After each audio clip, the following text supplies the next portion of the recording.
Fin 2021, j'ai décidé de faire une semaine sans smartphone. Donc, je me suis équipé d'un dumb phone, comme on les appelle, un Nokia à touche.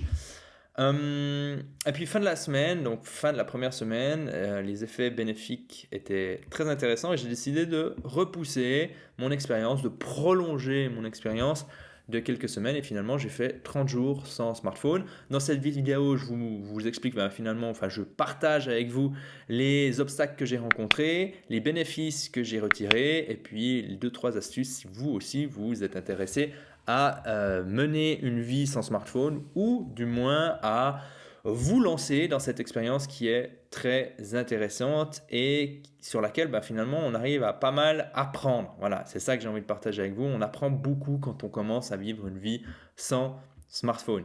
La première chose que j'ai envie d'aborder, c'est quelles sont les raisons qui m'ont poussé à tester cette expérience. Pourquoi vivre sans smartphone? Parce que finalement, un smartphone, c'est quand même bien pratique. Un smartphone, c'est un peu un outil, un couteau suisse numérique.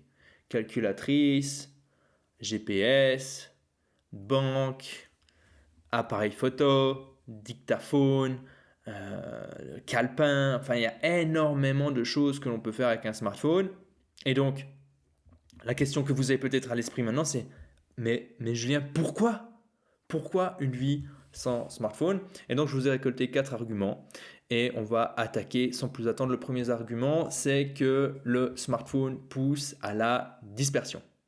Donc, un smartphone, de par sa nature, il a été conçu, chaque fois que vous prenez un smartphone, en fait, il y a des milliers, voire des millions de personnes qui bossent pour vous faire passer un maximum de temps sur ce smartphone, pour le rendre super agréable, pour le rendre super confortable, pour le rendre super pratique. Et donc évidemment, sans surprise, quand vous voulez prendre une information, vous avez une idée, vous êtes, je sais pas, admettons, vous êtes de l'autre côté de la caméra et on est en train de se boire un café, voilà, hop, bon petit café. Tout d'un coup, vous me partagez une idée super ou un livre à lire. Voilà, par exemple là, le livre que je vous recommande comme ça, c'est Dopamine Nation, très bon bouquin.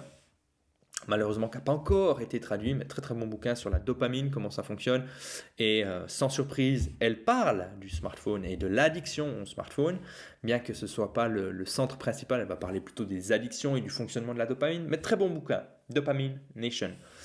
Donc, vous êtes là, vous me dites, ouais, Julien, tu devrais lire Dopamine Nation, et là, je vais faire quoi? Ah ouais, génial. Alors, je vais peut-être pouvoir prendre un calepin, parce que peut-être que j'ai un calepin, voilà, et je vous recommande aussi tout le temps d'avoir un calepin sur vous.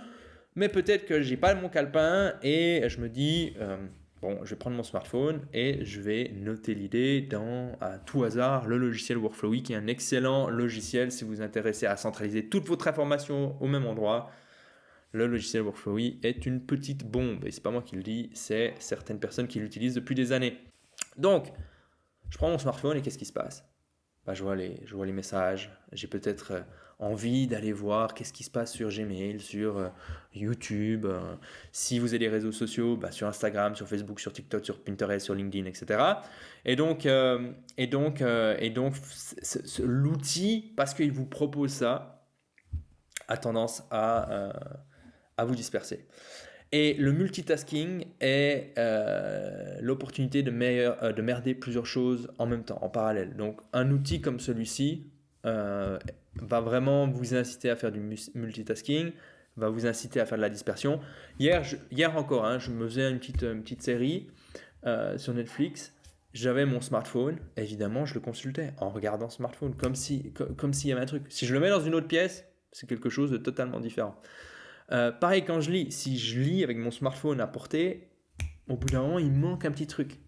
Le deuxième élément, c'est que plus vous passez de temps sur un smartphone, donc c'est lié évidemment, c'est différents désavantages se chevauchent, mais plus vous passez de temps sur un smartphone, plus les activités qui sont banales deviennent carrément ennuyeuses. Et donc il faut l'admettre, la plupart des gens, qu'est-ce qu'ils vont faire au début de leur journée? Ils vont passer du temps sur leur smartphone. Et donc quoi? Et donc évidemment, ils se surstimulent. Instagram, les likes, les trucs, les machins, boum, boum, boum, les emails, boum, boum, boum. Sursimulation. Et ensuite, il faut passer sur un vieux tableau Excel pour bosser, ou alors simplement écrire un texte, ou simplement écrire le script d'une vidéo comme celui-ci, ou l'article, parce que j'ai aussi fait un article qui se trouve, il est plus complet, mais il se trouve dans la description de cette vidéo. Et évidemment, on a une sorte de résistance invisible qui dit j'ai pas envie, j'ai envie de procrastiner, quoi. Voilà. Donc ça, c'est aussi une des raisons qui m'a poussé à stopper le smartphone. Et quand je dis stopper le smartphone, ne pensez pas que je suis parti dans la pampa ou alors, je ne sais pas, dans la montagne et que je me suis isolé. Non, je continuais à gérer mes activités en ligne, etc. C'est juste que je n'avais pas de smartphone. Okay, et si vous êtes en train de vous dire que c'est facile à faire, testez. Et vous verrez à quel point nous sommes des gros accros à ces outils. En parlant d'addiction, ceux-ci génèrent de l'addiction, ils sont faits d'une certaine manière qui cause de l'addiction, notamment la récompense variable intermittente. Si le sujet vous intéresse, je vous invite à inscrire BF Skinner. Voilà. Récompense variable intermittente, vous allez trouver. Vous savez quoi, je vous mets le lien dans la description, ce sera beaucoup plus facile. Ils sont conçus sur le principe des machines à sous dans les casinos. Donc, récompense variable intermittente, chaque fois que vous faites ça, chaque fois que vous faites ce geste-là, voilà, qu'est-ce qui se passe? Il y a cette incertitude, vous ne savez pas si vous allez avoir des likes, vous ne savez pas si vous allez avoir un message, vous ne savez pas si vous allez faire des ventes, vous ne savez pas si vous allez avoir des statistiques qui vont dans votre sens, pas dans votre sens. Très addictif. Et notamment un autre élément, c'est que ça rend con. Le smartphone, quand il se trouve sur la table, donc sur la table de travail, ça rend con. Non, je crois que c'est même dans la pièce de travail. Ça rend con, ça a été prouvé. Et je vais vous lire une étude qui va s'afficher maintenant à votre écran. Alors, dans une étude conduite par Adrian Ward de l'Université du Texas, il démontra que plus la proximité du téléphone augmente, plus la puissance du cerveau diminue. Et en fait, ça rejoint finalement ce que disait Nicolas Kerr, je crois, de tête, dans son livre The Shallows, très intéressant, qui dit la chose suivante: un outil, une technologie va atrophier la partie qu'elle amplifie. Voilà. Technologie qui atrophie la partie de notre cerveau ou la partie de notre corps qu'elle amplifie. Ça fait sens. Quand on utilise un outil, on n'a plus besoin d'utiliser un corps, quoi, ou une partie du corps. Voilà. Donc, il faut, et je pense que c'est important de faire une honnête évaluation de la technologie. Je dis que c'est fantastique la technologie. Sans la technologie, je ne serais pas en train de vous faire cette vidéo. Je ne pourrais pas vivre de mes activités en ligne, etc. Mais il est important de considérer les désavantages. Et pour moi, on va avoir deux types de personnes. Les personnes qui maîtrisent la technologie et qui l'utilisent à leur fin et qui vont commencer à soulever des montagnes et tirer des lasers par les yeux, et ceux qui se font complètement avoir par la technologie et qui vont devenir, qui vont devenir une sorte de poche à attention pour les annonceurs, quoi. Donc voilà, un outil va atrophier la partie qui l'amplifie. Très intéressant. Donc on revient maintenant sur la suite de cette étude. Plus de 500 étudiants ont reçu des tests standards pour mesurer leur capacité intellectuelle. La seule variable entre les trois groupes est la localisation de leur smartphone. Certains étudiants devaient laisser leur smartphone dehors de la salle de test, d'autres dans leur sac ou leur poche, et d'autres sur la table, écran tourné contre la table. Dans tous les cas, le smartphone était en mode ne pas déranger. Le résultat était le suivant: plus le smartphone était proche et moins les étudiants performaient. Voilà, c'est simple. Donc ça en dit long en fait sur la capacité de ces outils à venir nous perturber dans notre quotidien. Et moi je le vois quand je commence ma journée sans toucher mon smartphone, que je le laisse dans un endroit qui est hors de ma pièce de travail et que je le consulte la première fois à midi. La productivité de ma matinée et la créativité aussi, parce que c'est très lié, c'est juste phénoménal, quoi. Voilà.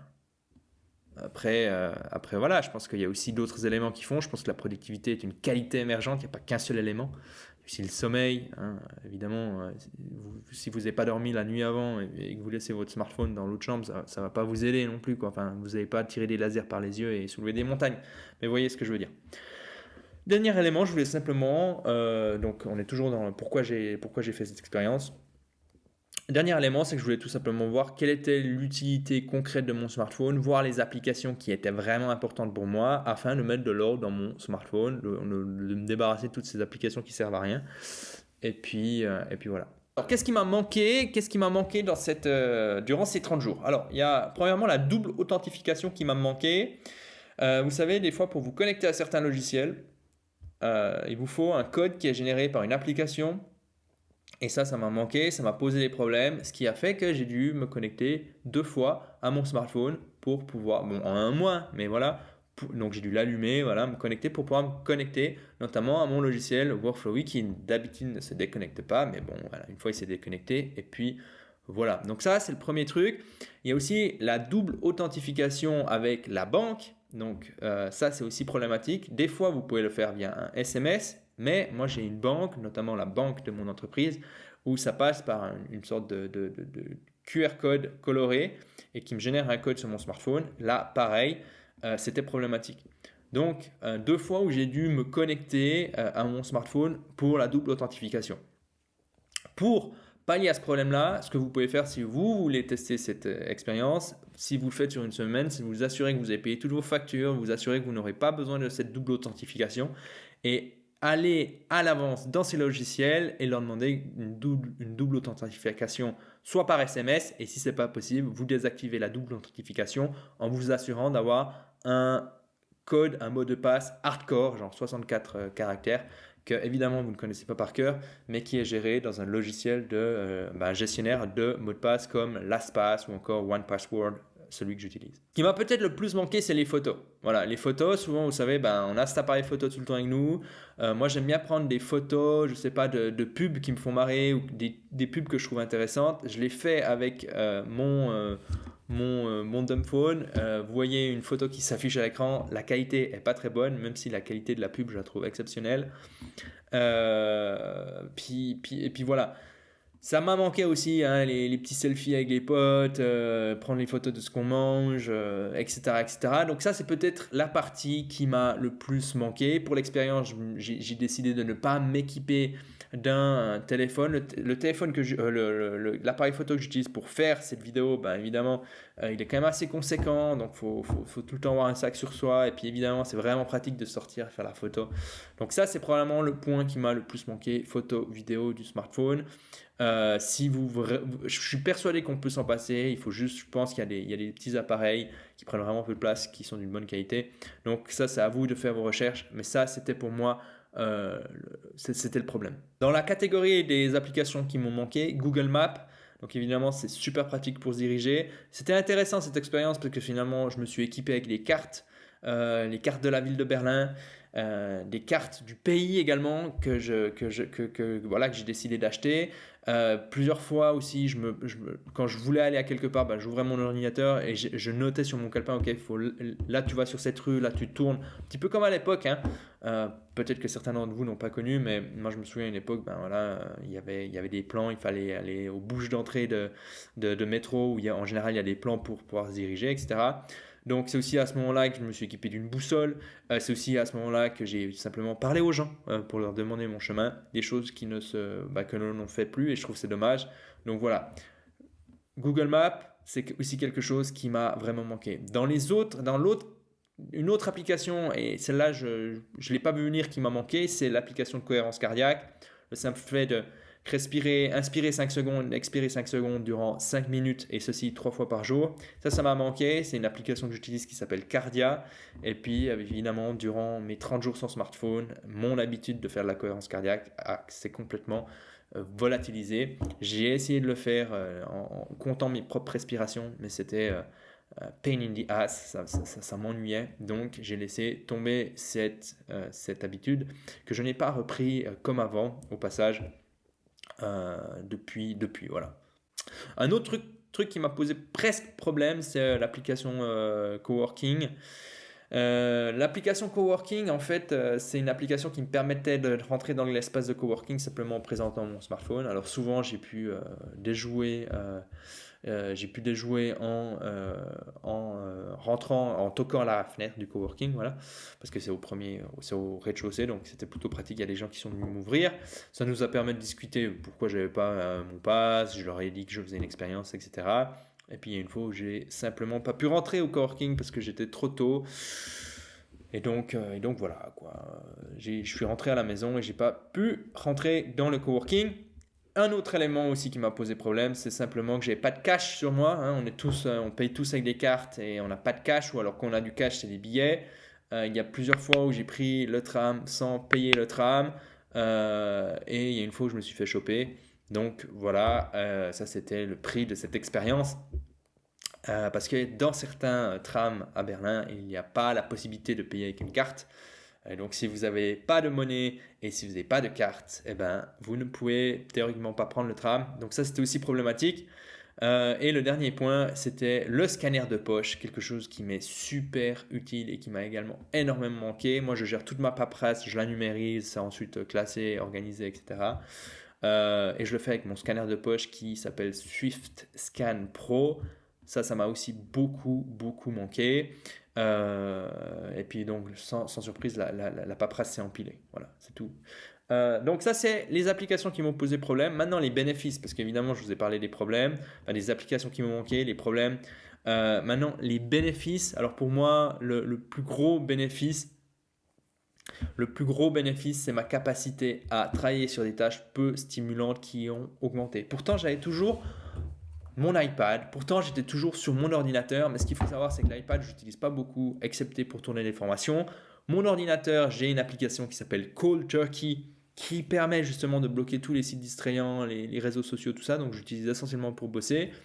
Et donc, évidemment, la plus grande partie de ma stimulation provenait de mon smartphone. Donc, quand je l'ai coupé, boum, comme je vous ai dit, c'était tout d'un coup beaucoup plus facile pour moi de travailler sur des tâches qui sont habituellement assez peu stimulantes. Et ça, c'était vraiment le bénéfice principal. Focus beaucoup plus longtemps. J'avais beaucoup plus de temps pour moi, autre bénéfice. Mais quand je dis beaucoup plus de temps, les premiers jours, je disais, mais en fait, c'est fou. C'est juste dingue.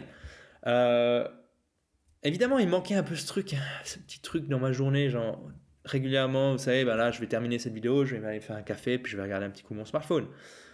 Ça, je le faisais plus.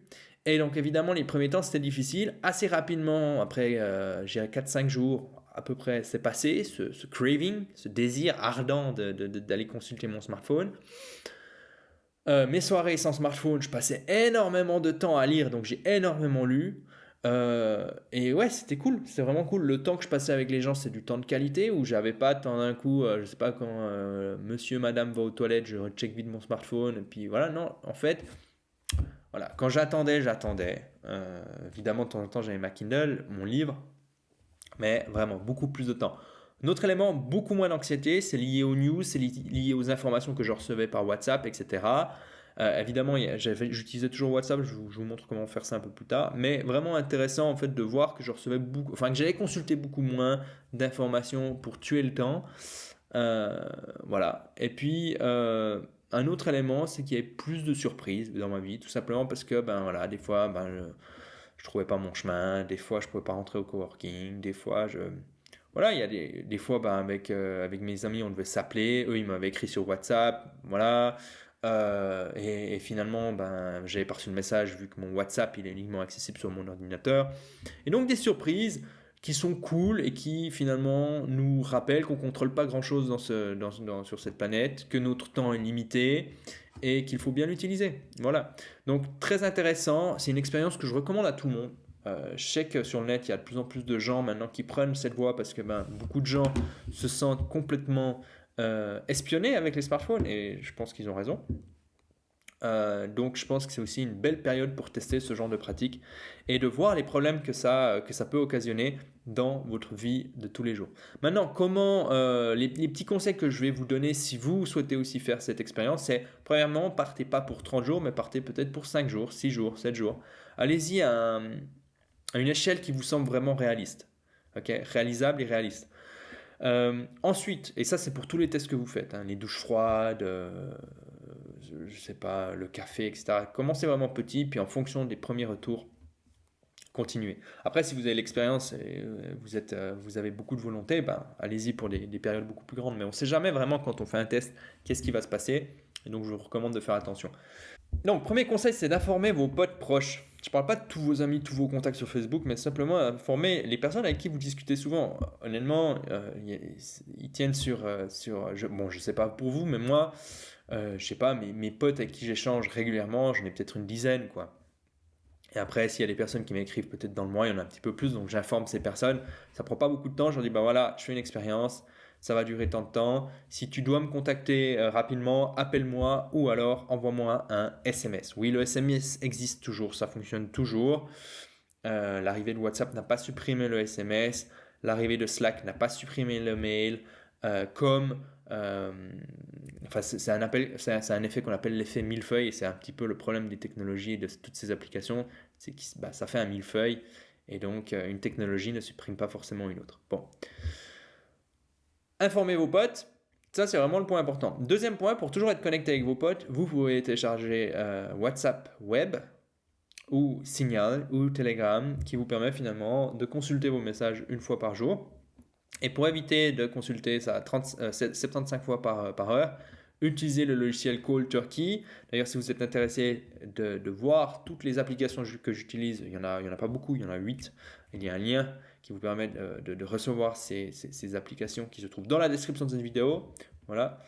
Et donc, utiliser Call Turkey, moi, au début de mon expérience, pour pas aller tout le temps sur WhatsApp, tout ça, après je l'ai enlevé, mais au tout début, surtout les 2 premières semaines, ce que je faisais, c'est je consultais mon WhatsApp une fois de 13h à 14h, puis une fois de 17h à 18h, puis ensuite mon ordinateur s'éteignait à 18h30, comme toujours. Comme ça permet de passer du temps de qualité avec les gens que j'aime, avec des livres, avec des formats longs, et puis pas être constamment en mode derrière un ordinateur. Ça, c'est quelque chose aussi qui mérite d'être testé. Si vous ne l'avez jamais fait, utilisez la technologie pour vous protéger de la technologie. Voilà. Ensuite, ayez du cash sur vous. Donc ça, c'est important d'avoir du cash sur vous tout le temps, en fait. Ça, c'est vraiment quelque chose que j'ai depuis, du cash sur moi. Alors, c'est pas des grandes quantités, mais c'est toujours intéressant d'avoir du cash sur soi dans le cas où on a un blackout, dans le cas où on a un problème, dans le cas où tout d'un coup, je sais pas, la carte de crédit est bloquée pour une raison ou une autre. Ayez du cash sur vous et ayez plusieurs cartes de crédit évidemment au cas où. Bon, ça, on sort un petit peu du truc smartphone, mais voilà. Anticipez vos déplacements, important, anticipez vos déplacements, ça c'est peut-être le point le plus important parce que là, je sors, je prends mon smartphone, je regarde où je vais, hop, je paye mon billet, hop. Quand on n'a pas de smartphone, ça c'est fini, donc vous ouvrez votre ordinateur, vous prenez vos calepins, ok, je dois aller là, surtout si vous ne connaissez pas l'endroit. Vous ne pouvez pas prendre votre billet en courant pour choper votre transport en commun. Vous devez prendre un billet soit dans le transport en commun s'il y a un automate, soit à l'extérieur. Donc prenez plus de temps d'une manière générale pour tout dans la vie, mais surtout quand vous n'avez pas de smartphone. Et je pense que c'est ça aussi qui est super intéressant, c'est que le smartphone nous réhabitue, et c'est peut-être un bénéfice que je n'ai pas cité, mais il nous réhabitue à simplement l'ennui. Voilà. Et ce qui est très intéressant avec l'ennui, c'est quelque chose qu'on n'a plus l'habitude. On n'a plus l'habitude d'être posé avec nos pensées sans rien faire. Dès qu'on s'ennuie, boum, on dégaine, on regarde les cryptos, on regarde des indicateurs, on regarde les réseaux sociaux, etc. On regarde les news. Et on n'a plus le temps de réfléchir vraiment à ce qu'on fait sur Terre, à ce qu'on a envie de faire, ce qu'on a réalisé, est-ce qu'on est au bon endroit, est-ce que le job nous plaît, est-ce que c'est des gens que j'ai envie de voir, est-ce que c'est pas des gens que j'ai plus envie de voir. Toutes ces choses finalement, toutes les joies de l'ennui. Voilà. Donc ça, c'est vraiment quelque chose que je vous recommande de faire, d'accepter cette notion d'ennui. Et puis, le cerveau, quand il est en train de s'ennuyer, il n'aime pas ça, donc il va vous balancer des idées. Il va développer sa créativité. Et ça, c'est aussi un des bénéfices que je n'avais pas abordé, mais qui m'est venu comme ça, qui était hors de mon script, qui se trouve juste là, et qui me fait dire que le prochain conseil, c'est de toujours emporter un calepin avec vous. Emportez toujours un calepin avec vous parce que vous ne pouvez plus noter vos idées sur votre smartphone. Et puis, je vous mets au défi de noter des idées sur ce truc. C'est hardcore. Déjà, juste envoyer des SMS avec ce truc, c'est hardcore. Et finalement, ça vous fera prendre conscience à quel point Ça, c'est vraiment convenient. C'est quoi convenient en français? C'est vraiment chouette, c'est vraiment agréable, c'est vraiment... voilà, j'ai plus le terme. Voilà, si vous avez aimé cette vidéo, dites-le moi dans les commentaires. Dites-moi si vous êtes intéressé de faire une expérience comme celle-ci, ou alors si vous avez déjà fait une expérience comme celle-ci, ça m'intéresse de savoir. Quels sont vos conseils, quels sont les bénéfices que vous avez ressentis. Peut-être qu'il y en a d'autres que ce que j'ai ressenti. Dans tous les cas, on se voit bientôt pour une prochaine vidéo. Pensez à vous abonner. À bientôt. Bye bye.